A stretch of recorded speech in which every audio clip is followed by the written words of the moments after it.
श्रीगुरुभ्यो नमः। हरि ओम। श्री महागणाधिपतये नमः। श्री महासरस्वत्यै नमः। श्रीगुरुभ्यो नमः। हरि ओम। आदित्योर्को रविर्भानुर्भास्करश्च दिवाकरः मार्ताण्डः सविता हेलिस्तीक्ष्णं शर्मिहिरो रविः यत्कर्ता जगतां भर्ता संहर्ता महसां निधिः प्रणमामि तमादित्यं बहिरन्तस्तमोपहं। 2025 సంవత్సరం జనవరి నెల 1వ తారీఖు నుండి 30 వరకు మాస ఫలితాలు చెప్పుకుందాం. 2025 సంవత్సరం జనవరి నెల 1వ తారీఖు నుండి 30 వరకు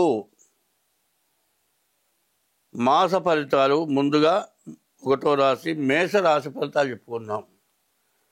మేష వృశ్చికయోర్భౌమః. ఈ మేషరాశి ఫలితాలు ఎట్లా ఉన్నాయో చెప్పుకుందాం. ఈ రాశిలో చదువుకునేటువంటి విద్యార్థులకి విద్య బాగా సాగుతుంది. ఉద్యోగానికి వెళ్ళాలనేటువంటి కానీ వాళ్ళకి ఉద్యోగం బాగా వస్తుంది. విదేశయానం చేసే వాళ్ళకు కూడా మంచి అవకాశం ఉన్నది. అయితే ఈ చదువుకునే వాళ్ళకి మంచి జ్ఞానం కలిగి బాగా అభివృద్ధికి వచ్చి మంచి ర్యాంకులు కొట్టడానికి కూడా బాగా అవకాశం కనబడుతుంది. తర్వాత వ్యాపారస్తులకు కూడా మంచి వ్యాపార అవకాశాలు బాగా ఉన్నాయి. వ్యాపారంలో ఎదురు లేకుండా ఉంటారు. తర్వాత ఎవరైనా సరే వివాహం కాని వాళ్ళకి వివాహం కావటం జరుగుతుంది. ఈ వివాహం కావాలి అంటే ఇప్పుడు ఉన్నటువంటి పరిస్థితుల్లో వివాహం అనేది చాలా గడ్డు సమస్యగా ఉన్నది. ఈ వివాహం చేసుకునేటప్పుడు వివాహం అవుతుంది కదా అంటే కొంతమంది ఏం చేస్తున్నారంటే చదువుకునే చోట మేము ప్రేమించుకున్నాం, మేము వివాహం చేసుకుంటాం అంటే దీనికి కాలసర్పయోగం అని, కుజదోషం అని, మరి షష్టాష్టకాలని ఇట్లాంటివి ఉంటాయి. ఇటువంటివన్నీ కూడా చూడాలి. పెద్దవాళ్ళ నిర్ణయం కావాలి. ఇట్లా కాకుండా ఏదో మీ ఇద్దరం చదువుకున్నామండి, ఒక చోట ఉద్యోగం చేస్తున్నాం, మేము చిన్నప్పటి నుంచి చదువుకున్నాం ఒక చోట కాబట్టి మేము పెళ్లి చేసుకుంటాము అంటే ఇట్లాంటి వివాహాలు ఏమవుతున్నాయంటే పెళ్ళయిన తర్వాత వెంటనే విడిపోయే పరిస్థితులు వస్తున్నాయి. అందువల్ల వివాహం జరగాలి అంటే దాదాపు ఇప్పటికీ 5-6 సంవత్సరాల నుంచి వివాహం కాలేదు అనుకొని ఎదురు చూసి వివాహం చేసుకోవడం, వెంటనే సమస్యలు రావటం, కోర్టుకు ఎక్కడం, విడిపోయే పరిస్థితి రావటం, విడిపోలేకపోవటం, విడాకులు రాకపోవటం, మళ్ళీ వివాహం కాకపోవటం, ఇట్లాంటి సమస్యలు వస్తున్నాయి. కాబట్టి ఎవరైనా సరే వివాహం చేసుకునేవాళ్ళు జాగ్రత్తగా విచారించి వివాహం చేసుకోవడం చాలా అవసరం. తర్వాత ఇల్లు కొనుక్కునేవాళ్ళు, ఇల్లు కట్టుకునేవాళ్ళు, మరి బిల్డర్సు, ఇంటికి సంబంధించిన సామాను అమ్మకం చేసే వ్యాపారం చేసేవాళ్ళు, వాళ్ళందరికీ కూడా చాలా బాగుంది. తర్వాత చరవాహనాలు అంటే కార్లు, బస్సులు, రైళ్ళు, ఇవి కాకుండా విమానాలు, ఇట్లాంటి వాటి మీద పనిచేసేవాళ్ళు కానీ, ఇటువంటివి కొనుక్కునే వాళ్ళకి కానీ, ఇటువంటి రిపేర్ చేసే మెకానికల్స్ కానీ, వీళ్ళందరికీ కూడా చాలా మంచి సమయం, బాగా అనుకూలత, బాగా కలిసి వచ్చేటువంటి రోజులుగా బాగా కనపడుతున్నాయి. అయితే ఎప్పుడు కూడా ఎట్లా ఉంటుందంటే శుభాశుభ ఫలితాలు మిశ్రమంగా ఉంటాయి. 9 గ్రహాలు అంటే ఈ 9 గ్రహాల యొక్క స్వభావం ఎట్లా ఉంటుందంటే మనిషికి శరీరంలో భాగాలు 9 ఉన్నాయి. 2 కళ్ళు, 2 ముక్కులు, 2 చెవులు, అక్కడికి 6, నోరు 1, 7, 1, 2, 9 రకాల బెజ్జాలు ఉన్నాయి. నవరంధ్రాలు, నవగ్రహాలు, నవధాన్యాలు, ఇన్ని రకాలు ఉన్నాయి. అయితే ఇవన్నీ ఎందుకు అంటే నీ కన్ను పని చేయకపోయినా ఇబ్బందే, ముక్కు పని చేయకపోయినా ఇబ్బందే, నోరు పని చేయకపోయినా ఇబ్బందే, వినపడకపోయినా ఇబ్బందే. అట్లాగే ఇప్పుడు కొన్ని బాగున్నాయి చెప్పాను, బాగుండని కొన్ని ఉన్నాయి. రాహు బాగాలేడు, రవి బాగాలేడు, కేతు బాగాలేడు. రాహువు రవి ఈ రెండు గ్రహాలు పూర్తిగా బాగాలేవు. దానివల్ల ఏంటి, చదువు బాగా సాగుతుంది కానీ చదువులో ఎక్కడైనా సరే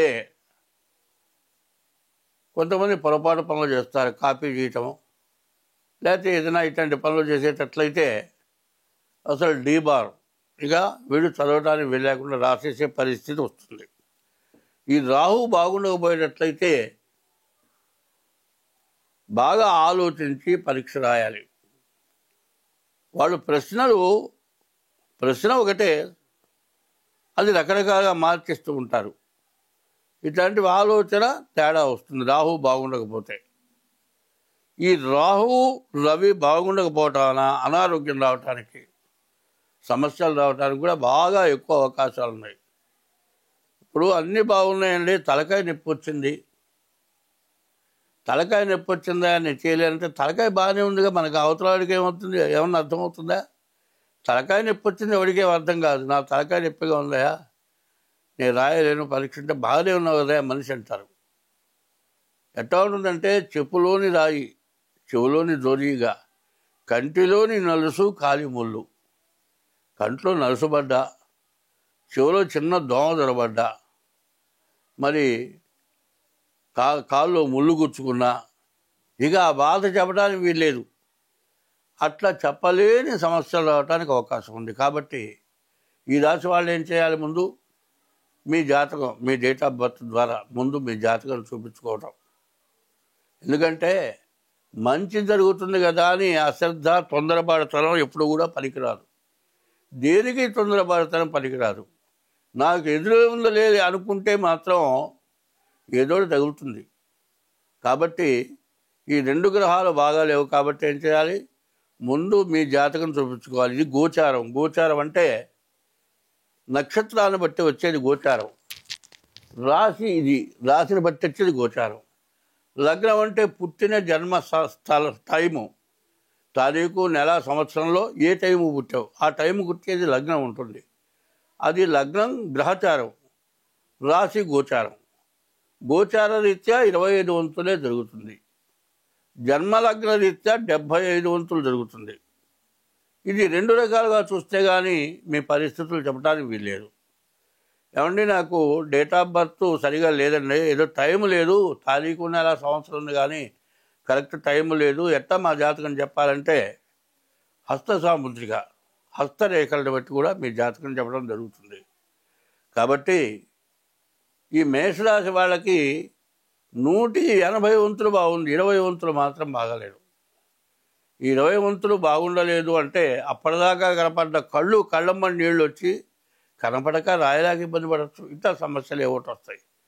కాబట్టి ఏం చేయాలి, ముందుగా మీ జాతకం చూపించుకొని మీ జాతక రీత్యా ఎట్లా ఉందో మీరు ఆ జాతక రీత్యా రెమెడీ ఏమిటి, ఏం చేస్తే మీరు బాగుపడతారు అటువంటి చేయించుకొని మీరు అన్ని విధాలా బాగుపడాలి. అంటే అందులో 2024 నుండి 2026 వరకు కూడా గ్రహాలు బాగాలేవు. గ్రహాలు బాగుండకపోవటాన రాజ్యంలో రాజకీయ నాయకులకి, మరి ఉద్యోగస్తులు రాజకీయ నాయకులు ఇద్దరున్నారు. రాజకీయ నాయకులేమో ఎన్నాళ్ళలో ఉండరు, 5 సంవత్సరాలే ఉంటారు. ఉద్యోగస్తులు 20-25 సంవత్సరాలు ఉంటారు.